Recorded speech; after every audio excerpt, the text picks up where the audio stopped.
Hello everyone, how are you all? I hope you are doing well. I am your English grammar teacher Sila.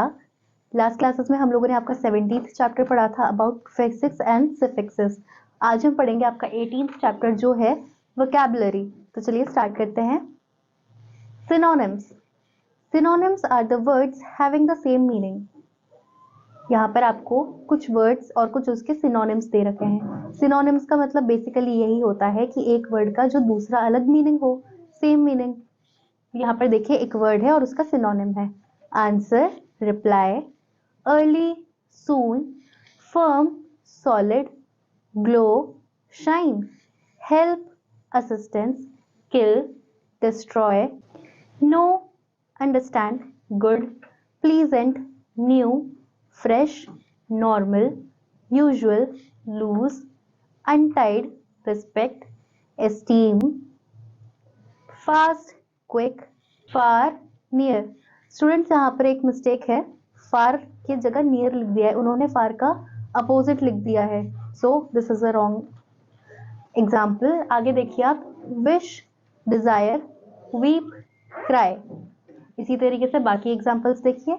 Annual, yearly, experiment, trial, former, preceding, honor, prestige, forest, jungle, kingdom, empire, leap, jump, obey, regard, nice, pleasant, good, nourish, feed, huge, large, save, rescue, pain, agony, thin, slim, yearly, annually, deny, refuse.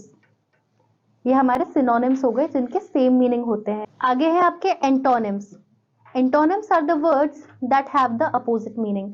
यहाँ पे students अब आपके opposite words आएंगे, यानी कि जो word है उसका उल्टा. यहाँ पर देखिए आपको वर्ड्स और एंटोनिम्स दोनों दे रखे हैं. चलिए स्टार्ट करते हैं. एब्सेंट, प्रेजेंट, ब्यूटिफुल, अगली, begin, and, broad, narrow, borrow, lend, damp, dry, end, start, fresh, stale, hard, soft, hide, expose, immoral, moral, kind, unkind, cruel, like, dislike, masculine, feminine, nice, rude, punish, reward, rare, common, refuse, grant, security, danger, sink, float, ugly, beautiful, vacant, full, victory, defeat, youthful, weak, strong, youthful, aged, zealous, careless. इसी तरीके से और examples देखिए. care, neglect, empty, full, famous, unknown, get, lost, healthy, ill, illuminate, darken, joy, sorrow, love, hate, many, few, major, minor, oral, written, rapid, slow, rise, fall, right, wrong, sane, mad, temporary, permanent, usual, unusual, visible, invisible, wise, foolish, yes, no. Persons who do, a man who writes books, articles, etc. dash author. Persons who do, यहाँ पर हमें ये पता चलेगा, हम यहाँ पे इनको डिस्कस करेंगे कि हम उस इंसान को किस नाम से जानते हैं जो ये काम करते हैं. जैसे कि a man who writes books, articles, etc. is known as author. आगे देखिए, a skilled manual worker, a craftsman is known as artisan. A person trained or competing in outdoor games like running, jumping, etc. is known as athlete. A man who is not married is known as bachelor. A person who sells sweets, chocolates, etc. is known as confectioner. A person who writes plays is an organizer. A person who edits a newspaper or magazine is an editor. A person who sells flowers and ornamental plants is known as florist. A person who guards the goal in the games like hockey, football, etc.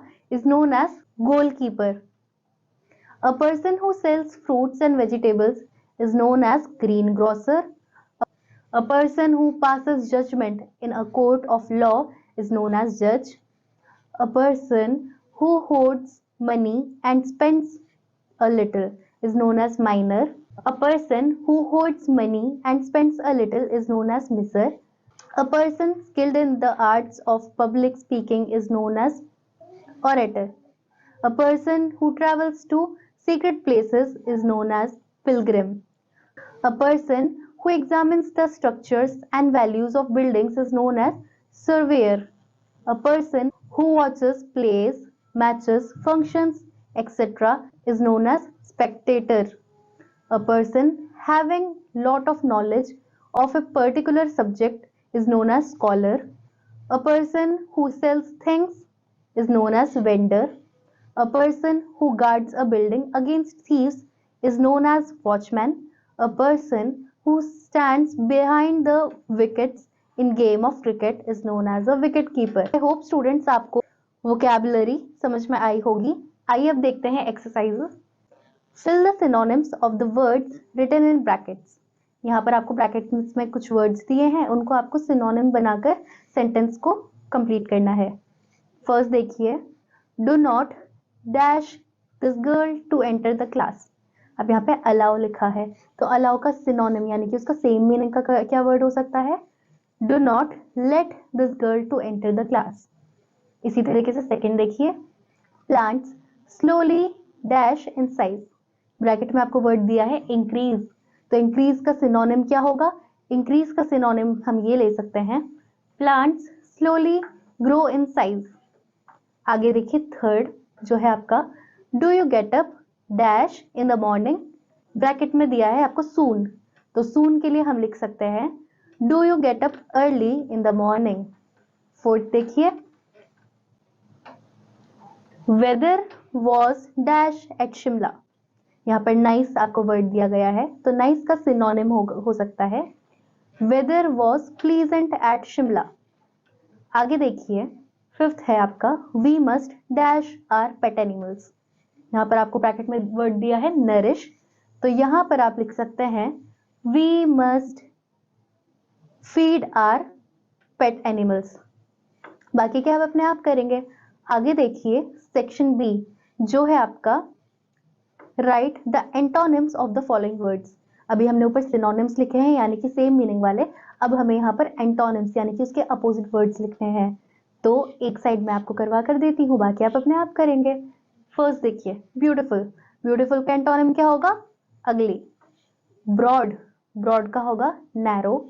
And, and का होगा start. Kind, kind का होगा cruel. Nice, nice का होगा unpleasant. अगली, अगली का होगा ब्यूटीफुल. बाकी क्या आप अपने आप करेंगे. आगे देखिए section C, who are they, choose your answers from the box and write on the blanks given. नीचे आपको एक बॉक्स दिया है, उसमें नाम दिए हैं, उनकी पोस्ट दी गई हैं जिन्हें हम उन नामों से जानते हैं. तो यहाँ पर कुछ सेंटेंसेस हैं, उनको हम देखकर उनको बताएंगे कि ये काम कौन करता है. पहला देखिए, a person who flies aeroplanes.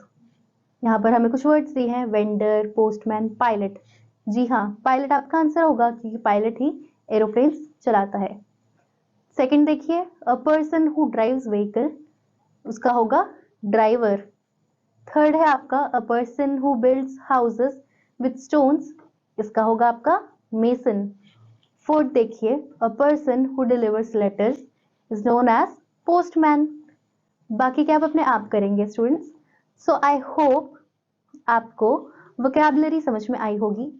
Vocabulary में सिनोनिम्स और एंटोनिम्स दोनों समझ में आए होंगे. सिनोनिम्स यानी कि सेम मीनिंग वाले वर्ड्स, एंटोनिम्स यानी कि अपोजिट वर्ड्स. बाकी की एक्सरसाइजेस हम लोगों ने आपसे डिस्कस कर ही ली हैं. एक्सरसाइजेस हम लोगों ने डिस्कस कर ही ली हैं, बाकी की आप अपने आप प्रैक्टिस करेंगे. आई होप आपको आज का चैप्टर समझ में आया होगा. We'll meet you in the next class. Till then bye students.